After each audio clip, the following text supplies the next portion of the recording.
Good morning, good morning, good morning. Another beautiful day here on the island. And I'm doing a lovely walk and talk today down at Ses Salinas, or Ses Salinas in Catalan. A few episodes ago I came here and walked kind of inland through the 5 Sneaks. But today I'm walking that way, down the beach behind me. And I'm joined by Andy Wilson, who's going to come into camera right about now. There we are. Morning, afternoon, all. Hey, Phil. Morning, Andy. Thanks for having me. No problem. So, yeah, these walks and talks, pretty self-descriptive. We just kind of walk somewhere nice, and this is certainly very nice. And we'll just have a little chat along the way. But for those who don't know Andy, Andy is another stalwart. I don't say old soul because we're not old. That's all right. I am a bit, actually. Feel it sometimes. Yeah. But Andy's been here for many years, got a really interesting musical career, his post-punk days in Manchester, and we won't talk about football too much. Well, no, I haven't got enough time, mate. But Andy's been years involved in radio, and most people probably will know Andy's amazing Balearic radio show that he's been doing for many, many years. Do you just want to give us a bit of, just talk about yourself, Andy? Let's see where we go from there. Okay, well, I'm from Manchester, born in '64, so I grew up on a sort of diet of Radio 1 and Motown and the Beatles and all that, and I came of age during punk rock, and I was lucky enough to be in Manchester where it was all going off. I lived around the corner from the Factory Records house. My dad worked with Tony Wilson. I started going to gigs in '78 when I was 13, Buzzcocks, first gig I went to, and then it was just loads of live music. I grew up listening to John Peel as well, so very broad musical tastes. And I joined bands. I was in bands when I was 17, sort of punk into post-punk. Yeah, first band none of us could really play, but it didn't matter at the time. And then, I was in the band. I left school 16, left home, was in a band called The Passage, and we toured the world. Went to the US in '82, which was a real eye-opener. We did 2 months there, spent a lot of time in New York in the summer of '82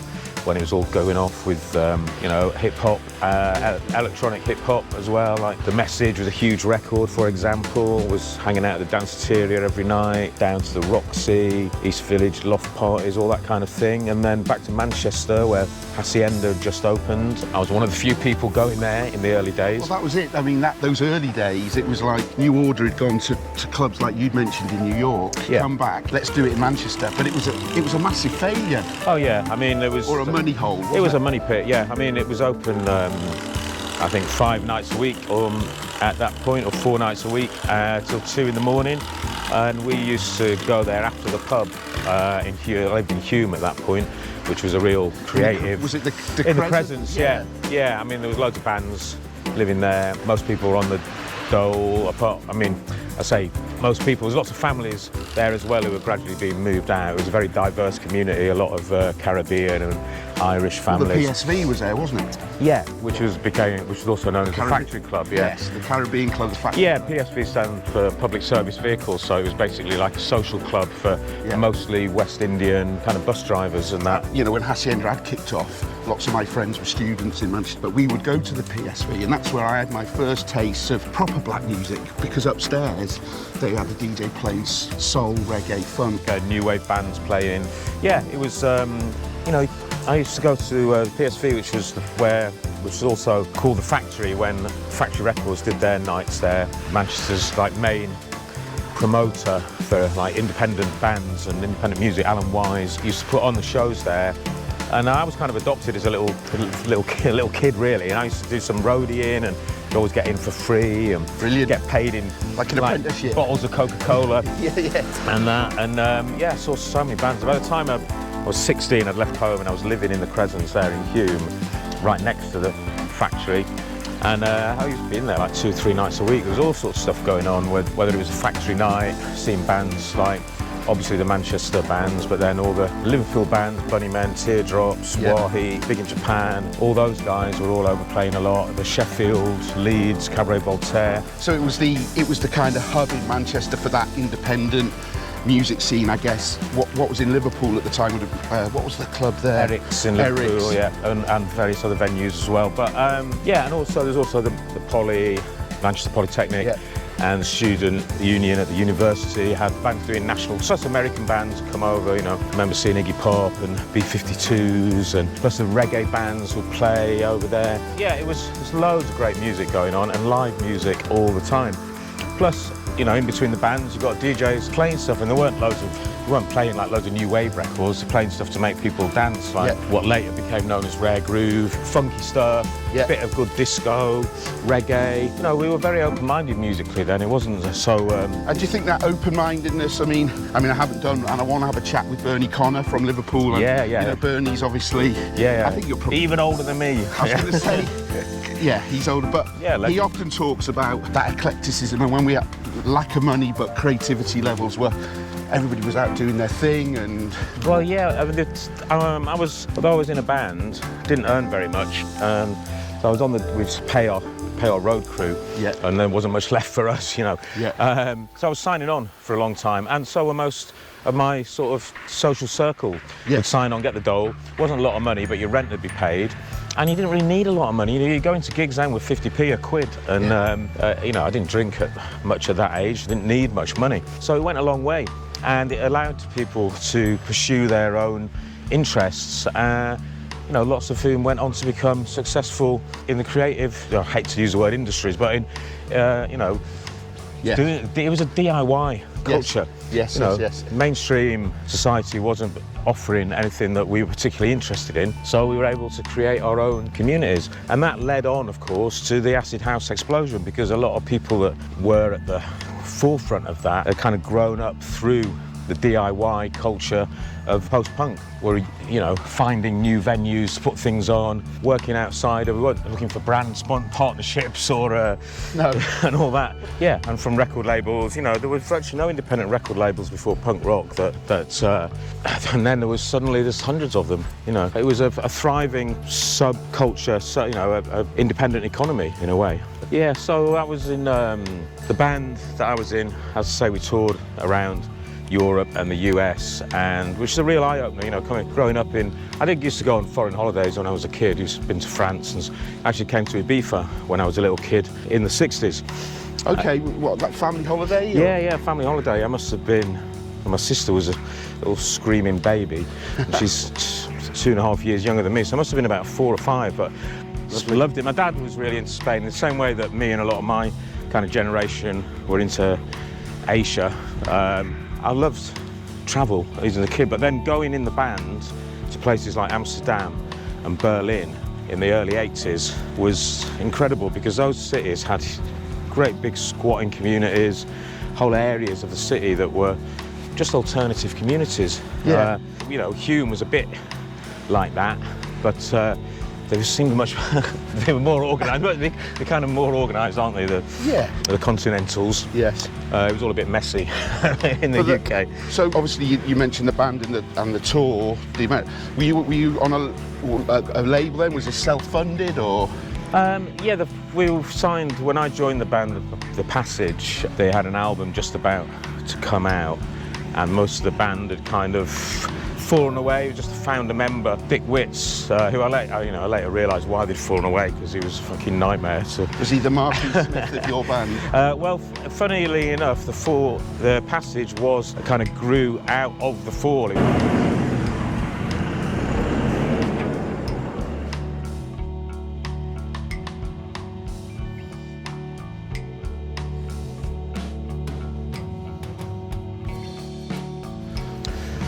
Water looks lovely, doesn't it? I should have brought me swimmers. No, it's amazing. Have you been for a swim this? No, I didn't go do much swimming last year, and I really need to get back into it. Right, for those who know Ibiza, they'll know where we are. That's Sa Trinxa there in the background, and getting ready for season opening. And yeah. So we were talking about the band, the Passage, of being with how it was financed.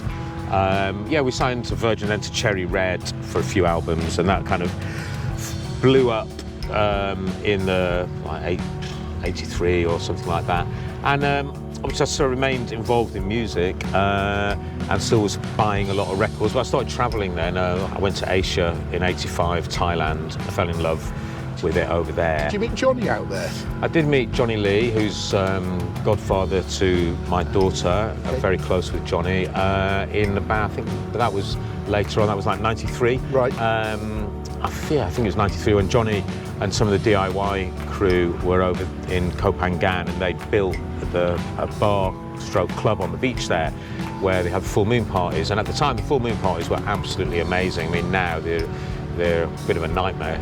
I'm just watching White Lotus last night actually, where they go to the full moon, and now there's loads of these spring break type people, but back then it was kind of freaks from all over. Yes. Plus lots of, a lot of young people. The gap year concept didn't really exist then. So yeah, I started getting involved in the free party scene round about then, and of course house music was kicking off. I was in London going to warehouse parties like the Dirt Box and Westworld, DJs like and the Boiler House crew, Andy Dean and that, and Ben. And then up in Manchester, the Hacienda was starting to happen, like it's like 85. Mike Pickering started playing house music. Yeah. I remember going to Red Records in Brixton, which was, I'd go there every week and spend a few bob on, I was collecting Studio One records, buying the latest sort of funk stuff and club releases, going in there and asking for Love Can't Turn Around, which was a 12-inch import at the time. And the guy serving me in there was like, "Oh, great, mate, I'm really glad you bought that, because I ordered some of these in and everyone's taking the mickey at me saying it's Botty Boy music and no one else liked it because they thought it was like gay music." And who was to know that, within a few months it'd be like on top of the pops and everything. And so house music was, whatever people say it was happening up north, as you know, going out in Liverpool, it was happening up north, a good year before London really. Well, there's that whole debate.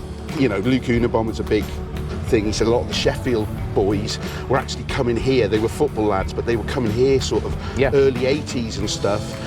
And again, playing house music or electronic music, and obviously there's a massive music scene from Sheffield, as you know. Oh yeah. So it was popping up everywhere, but typically, I'm going to say this on camera, I might edit out, but Cockneys like to claim to everything, don't they? I was watching something the other day with, again with the Hacienda and all that, and as someone experienced that, for me it was a pivotal thing, but in the bigger picture, I do think it's overstated. It's like, but that's the way that history is written after the event. They're like the Hacienda didn't exist in a bubble. There was spores of this going on all over the country, in Sheffield, in Liverpool, Nottingham, Graham Park was doing this stuff. Of course, and there were things happening down south that were exciting. Of course, in other parts of Europe as well. Yeah. But the history will say, the Hacienda changed everything, and it's like or punk rock, the Sex Pistols playing at the Free Trade Hall, but these are kind of events that are like flashpoints in a bigger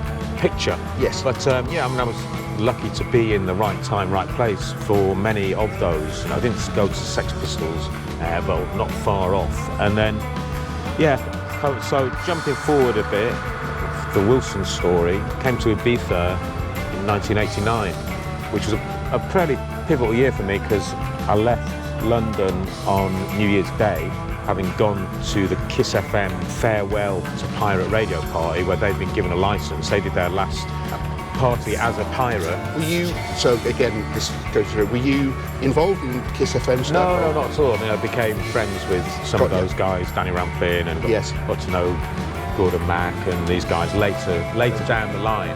But no, I was just an avid listener. Right. I was like Brixton squat parties and stuff at that time, but I didn't start actually DJing until 91. Didn't start DJing, I didn't buy my Technics and mixer till 91. I was DJing cassettes and stuff at house parties. Yeah. And with my record. Yeah, and I've been never stopped buying records from like punk rock 7 inches when I had a couple of quid to spend on a Saturday, all the way through to, later days going and running a record shop, which came later. Yeah, coming to Ibiza in 89 was a real game changer for me. I've been out in Asia. I was away for 6 months that year. And when I came back to England, so much had changed. It all gone internet. It all gone national headlines in the newspapers and everything. All the big raves. And M25 raves and all that. And it was amazing to see because obviously in 87, 88, it had been a kind of a bit underground, or it felt like it. And then 89, it was like boom. Yes, Sa Trinxa is like totally another chapter of my life a bit later on, because I played here quite often. John Sa Trinxa used to bring me in to cover for him when he was away, and get on very well with Guillermo, the owner, and yeah, he's played here quite a bit, but now I find it's pretty intense. DJing here at Sa Trinxa is like, it's talking about 7-hour sets. You know, just getting here is an ordeal in high summer, you know, dealing with the roads and the car park and walking down the beach. I mean, John used to carry records down the beach and play every day. Well, when I was doing Plug, I mean, I think we've kind of missed a little bit. I mean, I always like to say how we met, and I think going back a little bit, I had a company, I came and lived out here and I set up a company called Plug Promotions, and I think we were sorting you some promos and stuff. Yeah. But I remember having to walk down here with me sacks of vinyl to give John his records and all the other residents, but also I'd meet Kenneth Baker, Music for Dreams, doing a similar thing because he was doing it, you know, and carrying records back in the day, you know. I couldn't do it now. Especially, as you say, because you can't drive up here. I think John eventually would get permission to bring his car up, I believe, I was told. Yeah. But yeah, even so, it's still a schlep with your boxes. Oh God, yeah. So 1989 was a big year for a lot of reasons, personally and globally. And culturally, started it off really in a great manner because been listening to Kiss FM pirate days. Pirate radio, as anyone who was around in those days will know, was, you know, a great force for spreading the culture. You know, if you wanted to promote party, you know, a lot of pirate radios were created to promote events. That was how they generated money. And in London, in Manchester, there was good DJs on the, you know, your legit radio, on Piccadilly Radio, and Jeff Young, did he have a show? Yeah, Jeff Young, Stuart Allen, Mike Shaft, the more old-fashioned guy for soul and that. You know, Greg Wilson used to regularly do mixes for the Stu Allen show and that. So loads of good music on the radio up in Manchester, not loads, but, you know, bits. Yeah. You know, the 808 State crew, what was their thing, not Mixmasters. A lot of good music there. Down in London, the Pirates, representing all the different kinds of you know, black music. So Kiss FM was a game changer because they were one of the first ones that really focused on the kind of house music and the electronic music with DJs like there was Norman J, Jazzy Ramplin, Jazzy M, Judge Jules, who, believe it or not, was a good DJ at the beginning. Yeah, he was originally, he was part of the whole Norman, the finger pop, was it? Yes, shake and finger pop, yeah.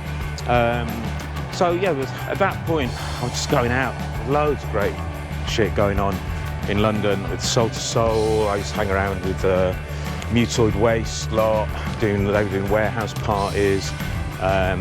There's Patrick Lillian go to a lot of the gay nights as well. They were really upfront music. Even Heaven already had, you know, Heaven had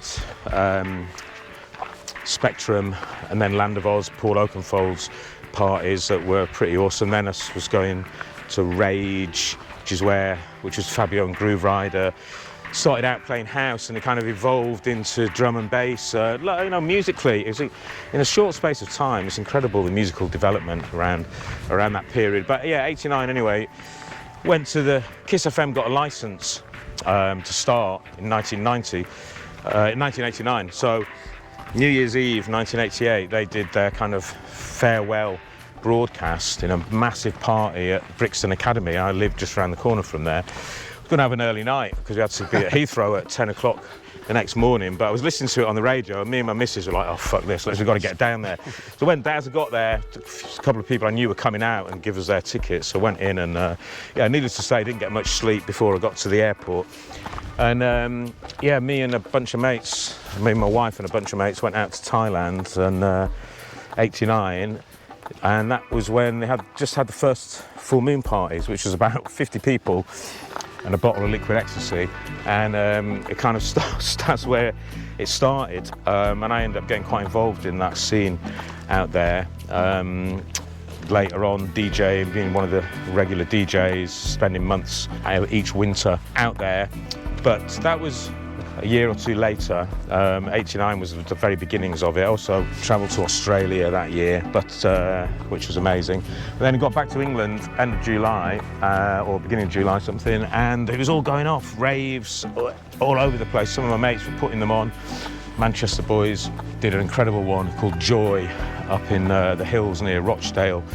The full Monty with fairgrounds, amazing sound system. It just all seemed to be taking over. Club music was taking over the airwaves, and even top of the pops and all that. But came out, my wife and I and a couple of mates from Manchester came out, joined up with a clubbing package tour, which I never heard of before really, that we'd heard advertised on Kiss FM. It was Tommy Mac, who just recently passed away. What a character he was. And he'd organised a trip. I think it was about 60, 70 people maybe, all met up at Gatwick. I think it was just £199 for a week, stayed in San Antonio in an apartment, a hotel there, and went out clubbing every night. Es Paradis was the first night. We never went to Pasha, but went to Coup 2 or 3 times, met Brasilio, and it was a closing week, so we ended up, it was a closing of Amnesia, I think, on the penultimate night. So we'd met up with Sid. Yeah. Met up with Sid. Scouse Sid? Yep. Yeah, well, there's two. One, there's Old Sid and Hippie Sid. Hippie Sid. Yeah. Old Sid, he wasn't Old Sid back then. Was that Scouse Sid? Or? Yeah. Yes. Yeah, because, well, the other Sid's from St Helens, isn't yes. Yeah, Scouse Sid. He was already kind of new through, because he was a punk rocker back in the day. He was Liverpool, Manchester. Obviously major rivalry, but in terms of gigs, we used to both. It was a small community in the punk rock days, so we all kind of knew each other because we'd go to each other. We'd pop over to Liverpool to go to a gig, or they'd come over if the Bunnymen or whatever were playing in Manchester. It was always the same faces you'd see, so we weren't fighting. Politically, socially, we're on the same page. Back to Amnesia closing party in 1989. Yeah, Sid sorted us out with some free passes, but you had to get in there before midnight, which was a standard thing back in those days. You go down the port, there'd be people handing out free tickets for the clubs, but you'd have to get in a bit early. Great idea. Why they don't do it now? So we went down there early. We were like among the first people in there, still setting up the bars and that. But Alfredo was playing, and we'd heard tapes of Alfredo and that, and we had an idea what he was doing. Yeah. I don't think I'd heard him play. I know he'd been over to the UK a few times, but anyway, it was amazing, mate. You can just imagine. And it filled up. Like the crowd in there was like something special. I mean, we kind of got used to it, having been out every night in Es Paradis and Coup, but Amnesia was something else. It was the coolest one, really. And we were there till the end, just at the best time. And then don't know how we did it. We had to rent little Seat Marbella, like little Fiat Panda things, but with no, a drop top. Or I don't think it even had a top. We get about 9 people in it, and we somehow got to space, Pine and Bossa. I think I was driving, God, and went into space. And I think that was the first year the space had been open, and it was just the inside room. Yeah, and it had been like originally, I thought it had been like a conference centre. It was built as, so it hadn't really. It was nothing like what it became, but the inside had a sunken dance floor in the middle with big cushions all around it. And it was very dark, very smoky, strobes, and the music was intense, like Belgian, like in new beat and very industrial, early techno kind of vibes, really dark, Everyone's doing poppers and that. It was pretty mental in there. And after that, it's like, there's no going back, is there? Ibiza was just, it was in comparison to, we had good clubs and good parties in the UK, but... It was that missing link, right? Yeah, when you're partying in the outdoors. Yes. And, I'd seen the beginnings of that in Thailand with doing some parties there, but it hadn't really developed. But in Ibiza, it was, state of the art. Coup was absolutely incredible place, with the swimming pool and the giant dragon slide and beautiful people, super glamorous, but also, lots of likely lads in there as well, and all, you know, international crowd.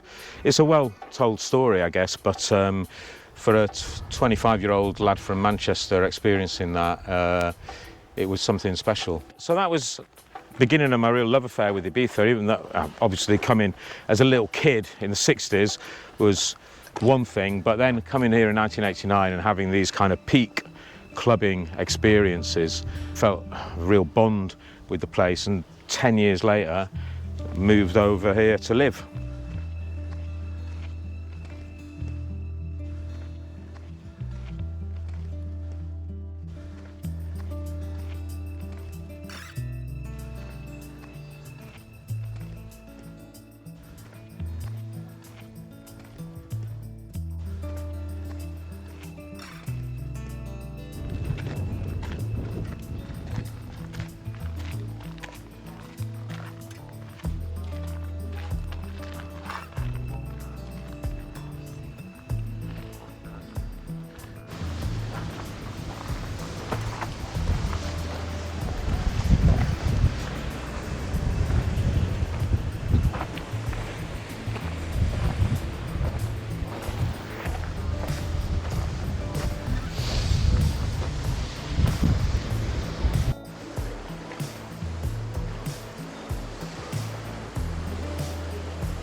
And once again, if you're enjoying the content, please hit like, share, and if you haven't subscribed, please do so. That'd be amazing. Thank you. So we've stopped at these beautiful boat houses, which, as far as I know, most of them are illegally built, but because they've been here so long, the families own them. So I was just asking Andy, we're going back a little bit now to his band days, because I know through the band you did some John Peel sessions. Yeah, which was, you know, John Peel was, it's hard to overestimate his importance to music in the UK. Well, not just the UK, because he had a show on the World Service as well, so people used to listen to him all over the world. But my generation and the one before, incredibly important. And I used to listen to him every night. If he was on Monday to Friday, 10 till 12 o'clock, Radio 1. And I used to listen to him every night in my bedroom. I used to tape loads of stuff. I mean, there's loads of bands that would do Peel sessions a long time before you got record deals. The Smiths, people like that? Yeah, Smiths, Susie and the Banshees, Slits, in going back to punk days. But yeah, and I was lucky enough to do 4 John Peel sessions, one with a band. The first one was a band I was in called the Liggers. They actually filmed it. It's up on YouTube if you look for, John Peel I'll put Arena. a link for that in the description. Yeah, they made an arena programme about John Peel, and they filmed, which is a documentary series on BBC, and they filmed the band that I was in our van, driving from Broadcasting House to Maida Vale Studios, where they used to record most of the sessions, and then playing in the studios. I don't think I speak in the whole thing. I was very shy. I was only 16 at the time, very shy boy, but despite going up on stage in a dress and stuff. And then I joined the Passage in 1980, just after that, or around about the same time, in fact. And John Peel absolutely loved the Passage. You know, we were in the Festive 50. We were one of his albums of the year for 1980 or 81, I forget. And yeah, I think we did 3 sessions for him. I did a session for Janice Long as well with the Passage, which was live at the Ritz in Manchester. So yeah, Peely was... well, he was, I mean, you say about your generation. I mean, I'm 10 years younger, but he was so important to my generation as well. And the fact that he did every day that incredible show, yeah, the taping that was done and the exposure to music, I mean, he was definitely hugely inspirational. For me, radio is still an important medium. I've dabbled with it, not as much as you, clearly. So yeah, if you want to tell us about, because obviously you came here, radio. Yeah, I mean, joining the dots, I suppose. I hadn't, to be honest, yeah, I mean, Peel was such an influence, and the radio meant so much to me. It was like a connection to a much bigger world. You know, when you're hearing music, new music from Jamaica or new music from New York and whatever, brings you closer to that place and to And he that. had such a great way of delivering it. When Yeah. he spoke to you, right? Yeah, Yeah. very, he was very northern, although, obviously he was Posh gags. quite posh, but it had a northern sense of humour and a dryness that are, related to. So I guess he was very influential in more ways than just musically, because I could kind of because I love so many different types of music. Most DJ situations don't allow you to express your broadness of your palette, musical, yeah. musical taste. There's very few gigs I do where I could go across the board like I do in a radio show. So my good mate Jonny Lee, who got into doing pirate radio, he set up a station. Well, he had a thing called the Autonomous Zone, very influenced, had a political, social kind of inspiration. Yeah. And he did that pirate radio in Manali, and then we came over to Ibiza in 1997. Yeah, 1997. We came over to Ibiza, hired a big villa, and did a week of pirate radio broadcasts. We did went out on a boat one day, and we hooked up with a few people. Like, first time I met Lenny Ibiza, who was quite a key figure in the kind of trance free party scene at that time. And we did a bunch of live broadcasts. And me and Jonny got talking about, and we thought, would it be great to because the radio landscape in Ibiza was pretty poor at that time. There was very little representation of electronic music and music that clubbers would listen to. So we hatched a plan to apply for EU grants and do the first green sustainable radio station. We worked out, we could power it with solar power, and there's all these grants we could access, and we come over to Ibiza and start this amazing radio station and try and do it legit, get funding and everything, and so we went and studied radio. We went to a place called the Radio Guild in London, which was run by a lot of BBC people and some very experienced radio journalists, a lot of journalism aspects to it, but we learned how to edit with razor blades and all. It was the very beginning of digital editing. Yeah, I was gonna say old school. Yeah, we did a few hours on Cool Edit Pro on a computer, but a lot of it was going out in the street with a Sony Pro and interviewing people, and then just learning all different aspects of radio before we came out here. Myself and Jonny had been plotting to set up a radio station here in Ibiza. When we moved over, we decided at the same time with our wives to move over here. I just had a kid, me and my wife, in '98, and that was the kind of catalyst to make us decide to move to Ibiza, really, because up until that point we've been travelling a lot, spending several months. Basically, I'd DJ the party season, Christmas, New Year, in January. We'd fuck off and come over or go over to Asia. Travelled all over, but Thailand became our kind of second home or base for our travels. And I was very involved in DJing and the party scene there. And then when my wife got pregnant with Billy, we realised, that was '97. We'd come to Ibiza that year when she was pregnant, and that's when we decided that we didn't want to be travelling with a baby, and we didn't want to have to spend the winters in the UK, so it was time to move on. And Ibiza seemed like a natural first step. We love Thailand, but it's too far away, Yeah. And so we decided we'd move to Ibiza, and Jonny and his wife Sid decided at the same time. So we all moved over together, basically, in April of '99. We'd come over, found a house the year before to rent, and with the idea of doing a radio station. Jonny had all the kit to do his pirate thing, but it wasn't, with the geography, the terrain of Ibiza, it's not like doing it from a tower block in the UK. When you get across 20 miles of London. Yeah, so Jonny started doing that.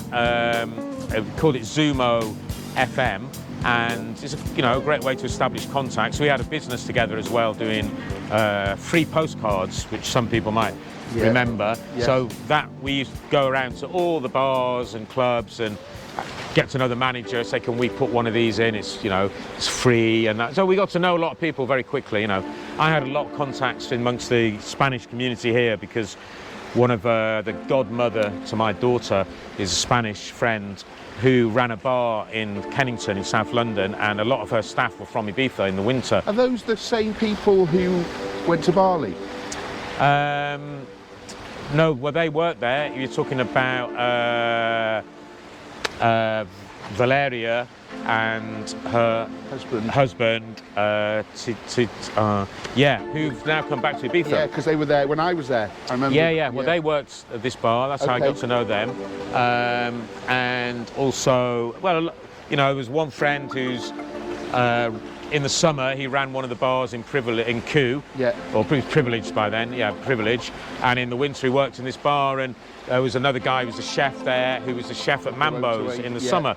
That, you know, so you already had, and they, Ibifenkos, I love them, you know, and they looked after us so well. When we moved here, we had like a support network in place straight away. And it was difficult, especially for my wife having a baby, to, you know, but our Ibifenko friends really gave us a soft landing and helped us out. To this day, Armando, a great guy, he's now been the VIP manager for the Night League for years now, and yeah, really helped us out finding babysitters, things like that, introducing me to people. But Jonny started the pirate thing, and by an amazing set of coincidences, I was introduced to a guy called Brian Newman, who was from Manchester and had the only English language radio show here for years, called The English Programme, and it was on Cadena 100, which is a Spanish kind of national network with franchises in different cities. Were you up by the McDonald's roundabout at one point? No, Cadena 100 was in the back streets near where the Royal Plaza Hotel is, and around there. And he was looking to hand over his radio show to somebody that he liked, and he liked me, and we had a Manchester connection, and he brought me in and handed over his radio show to me. So I took it over. It was like twice a week. He'd done it where he'd read the news. This is pre-satellite TV, or the very early days of satellite TV, pre-internet. Well, very early days of internet. I mean, I got my first computer just before moving to Ibiza, and got my first internet connection in '99 in Ibiza, and I'd never had internet in the UK. So very early days for a lot of things that we just take for granted now. And so I was brought into radio, and that was an amazing introduction. You know, they used to take the piss out of me, something rotten, all the Spanish there, because at that point I could barely speak Spanish. I didn't do Spanish at school or anything, and it was a very steep learning curve, you know. But I got a lot of support and a lot of help, and a lot of appreciation, because I was bringing in a musical aesthetic that wasn't represented, and people loved it, you know. And I changed the name of it from the English programme to Balearic. I can't remember when, probably about the year. We're now in 1999, when I started it in September 99, I think. Only a few months after arriving here, so it's pretty incredible, really. And then, so I got more established there. I had to make money from it, I had to sell advertising, because it was a commercial radio station. So I had to go out and sell adverts and make them, and you know, it was I had to do the full thing. So by doing that, I connected with the guys, you know, with the club owners, because I was playing a lot of club music. So I connected with a lot of promoters, and in the first few years, I got a good relationship with the boss there, Joan Tor, bless him. His daughter Anna Tor is now a very well-known DJ. Tor is one of the Tor is one of the 5 big Ibifenko family. The Delta Disco, he's a Tor, isn't he? Yeah, another Joan Tor. At one point, I guess it must have been about 3 years after I started, Igor Marijuan came over from Malaga, who'd been doing TV and radio there since he was really young, a teenager, very experienced presenter, and he'd fallen in love with electronic music through a Ralph Lawson CD that he bought by mistake, actually. Oh, wow. He bought a CD and he thought it was some rock CD, and he got it home, and inside was a Ralph Lawson mix CD, and he put it on, and it was like a Damascene moment for him. So, and later down the years, Ralph came and did a show with us, which was a lovely circular, full circle thing. full circle thing. But Igor came in and we hit it off straight away. And then Miguel Angel Valverde came in from Madrid as a commercial director selling adverts, and he was really into his dance music and clubs, so he was going around the clubs. And the three of us got together and said to the boss, look, there's a massive gap in the market on Ibiza for a dance music radio station, or a music station that plays music that clubbers want to hear. It doesn't have to be dance music 24/7. And we managed to convince him, and that's how Ibiza Global Radio was born, which I guess was 21. I think last year was their 20th anniversary. So we set that up with funds from the boss, and we sold him on this idea of having no adverts but having sponsored shows. Started Global Radio, I guess it was 21 years ago now, and we had amazing support right from the off, because the clubs were looking for somewhere to promote their stuff, and so we had, instead of having 20-second adverts that you pay €30 for, we'd say you can have an hour for €500, and they're like, that's all right, or do deals throughout the whole summer, you get a discount, whatever. But a lot of promoters jumped at the opportunity, so we were running it and having all the great DJs coming in, the promoters would bring them in, and we'd be hosting shows for Cocoon, Cole Cox, Manumission, etc. And it was great fun, man. It was great fun. I was doing shows 7 nights a week in the summer, and but then it got to the winter, and the boss was like, wasn't like, how are we going to make money in the winter? Because I was on a salary, and I get commission from the shows that I was involved in and stuff. And he wasn't happy because he wasn't happy paying us for. Basically, there was outgoings without ingoings, and we were like, no, it's all going to work out. But then another DJ, who should remain nameless, who's been a bit of a kind of, we've had our ups and downs together. DJ on the island, Spanish DJ, came in whilst I was on holiday in Thailand and said, give me Andy Wilson shows and I will sell adverts for them. You don't have to pay me. Because the boss had a bit of a hump because I was having to pay me a couple of grand a month or whatever. And we used to have arguments every month when I went in to get negotiate, sort out what he owed me. And this guy was like, no, I'll do it for free, but let me sell the adverts. And he was like, oh, that's a better deal. So I was in Koh Phangan and went to check my email once a week. Back in those days, you can check your emails once a week, And Igor said, Andy, I think you've been sacked. I'm like, what? He said, but don't worry, we've got an idea. How about we set our own station up? And I'm like, fuck yeah. And I'd also been approached by Capital Radio around about the same time, who had a franchise station called Holiday FM, which they had a few of them around in Greek islands and the Costa Brava, and they had one here. And they weren't happy with the people that were running it, and they came to me and said, would you take this over? Basically, we just need someone to manage it and to sell some local adverts, because they would provide as much programming as we wanted. We could put some, anyway, had these two ideas at the same time. So we thought Capital Radio could finance us setting up our own radio station. So we had a few secret meetings, put in an application, because we were a bit worried that our boss at Global, or their boss, because I'd been sacked or pushed out, would not be happy having competition, basically trying to do the same thing. Turned out that was fine, because we had to pay them to have a transmitter site, to be on the antenna. It was another income, we had to pay a rental to be up on the mountain where the transmitter is, pay for the antenna, all that stuff. So they didn't put any obstacles in our way, and we set up Ibiza Sonica. That would be 19 years ago. And we carried on, the Global went into adverts, and we carried on with our idea of not having adverts. Space were behind us right away. Fritz, who was the manager then, full on support. He even wanted to buy in. He offered to he wanted 50%, but we were like, no, well, let's just see what we can do. I mean, we vastly underestimated what it would cost, so we put our own money in, and we had to double the investment pretty quickly. Yeah, so that was whatever year it was, 19 years ago, when we started Sonica. And yeah, we had issues with coverage, but one of the things that we'd started at Global and that we really took to another level at Sonica was live broadcasts. No one was really doing that back in those days, so we had a deal with Space where we'd go in, and in those days we needed quite a bit of expensive kit to do it.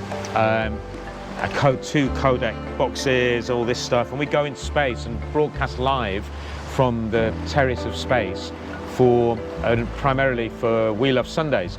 And that was the beginning of a very long relationship and a close relationship for me with the team behind We Love, especially Mark and Sarah Broadbent.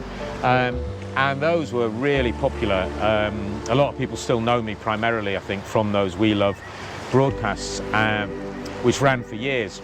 I think I'd met you when I was doing the plug promotion stuff, but then obviously I came back and I was doing, in the UK, I was doing social media for We Love. Yes. And obviously I knew you guys would be working, literally delivering that on a month, literally pretty quickly after the club had finished. So as you said earlier, editing in the back room, getting it over, and then our job was then to just pump that out on MySpace back then. Yeah. Well, I mean, I know you've got a lot of work ahead of you with the way I ramble and everything on this, but at least you don't have a fixed deadline to go to, because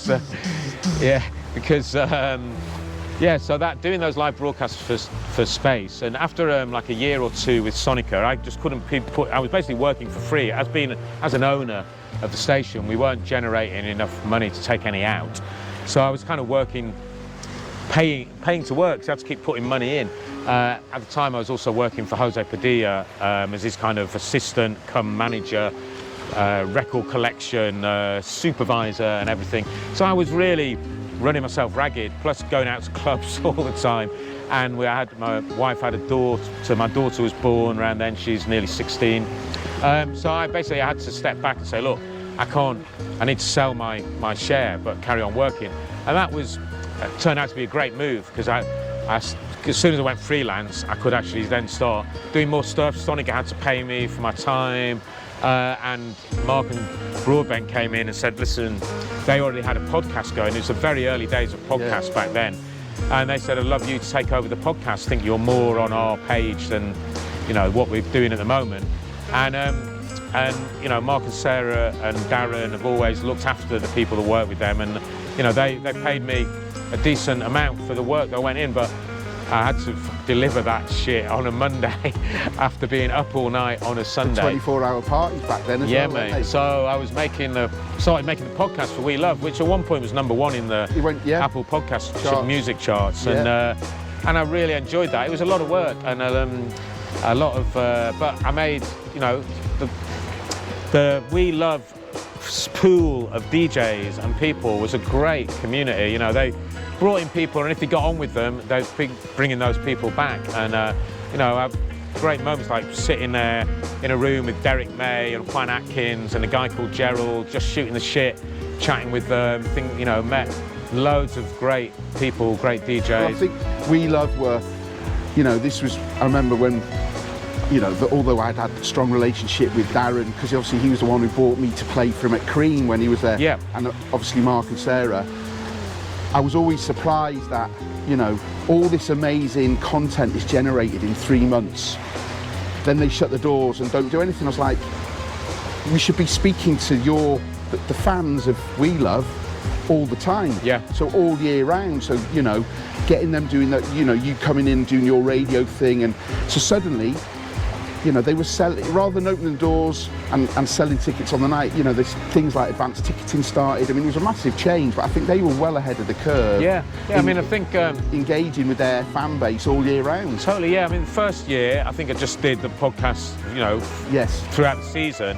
And then I guess probably on your suggestion, or the next season we carried on. It was like a weekly podcast during the summer, and then went monthly in the winter, because I had loads of content. I was recording loads of the DJs, loads of the sets, and then a lot of the DJs who were part of the kind of We Love family were happy to provide mixes and stuff. I had enough content to do. I mean, sometimes it wasn't easy. It wasn't always easy, but certainly we didn't have loads of competition. I ended up being the station program director at Sonica, and we had a fantastic studio looking out over the Campo, big windows, and people would love it when they came in there, the DJs. And a lot of the DJs who might play harder music would come in there and go, whoa, I'm not going to play what I thought I was going to play. But at one time, you know, I was producing shows for Jose Padilla, had Chris Coco's show, you had Charles Webster, had Giles Peterson, had Nightmares on Wax, had just so much good music on there. And I would say that I truly believe we were the best station in the world at one point, because there wasn't loads of competition, really. Great shows all over the place, but you know, we were very hand-picked what we had, and a lot of local talent as well. You know, it might have been the most professional presenters, but you know, they represented Ibiza. A lot of the DJs who people might not have heard of, but were, you know, superb selectors. So we're very proud of that. I now do a 2-hour show every week. For a while, it was do it live from Pikes. Me and Mark Broadbent did it together, Balearic Brunch, in the summer, thanks to various sponsors. Now I do a 2-hour show every week when I'm here, and I also have a show on Music for Dreams Radio, 1 hour, which goes out several times a week. And yeah, radio is, you know, I often think about giving it up because you know, I'm 60 now. Should I be, you know, slowing down? But it's just something that's in my blood, really, and I feel almost like a responsibility because I've got so much musical knowledge and such a collection that it's like, what was the point of me sitting at home playing it by myself? I have to share that, yeah. You know, and that's my community. That's kind of what I do. Radio is that, as you say, it's people now, because it's internet, all around, you know, in the furthest corners are listening. Like we would listen to John Peel. Yes. You know, people find that show and they're like, this is it, this is what I need, you know. And yeah, I think getting old I think as you get older, the shows will get better because you know more about music. Yeah, I mean, what I don't really do well is social media side of it and the self-promotion, because I do come from a time and a place where it was seen a bit was wanky to tell people, you go on about how, you know, hey, listen to me. Yeah. And I know that is a flaw on my part, but it's just the way that I am. I'm not comfortable with, like, you know, self-promotion, because I come from like a, you know, an underground party scene where it was word of mouth. And yeah, no, I mean, I feel a need to share positive music. Yeah, though. And I get, you know, I don't know whether the audience is probably diminished, but I've got plenty of followers who become friends, and you know, and it's nice to feel there is a community around there through our shared love of music, you know.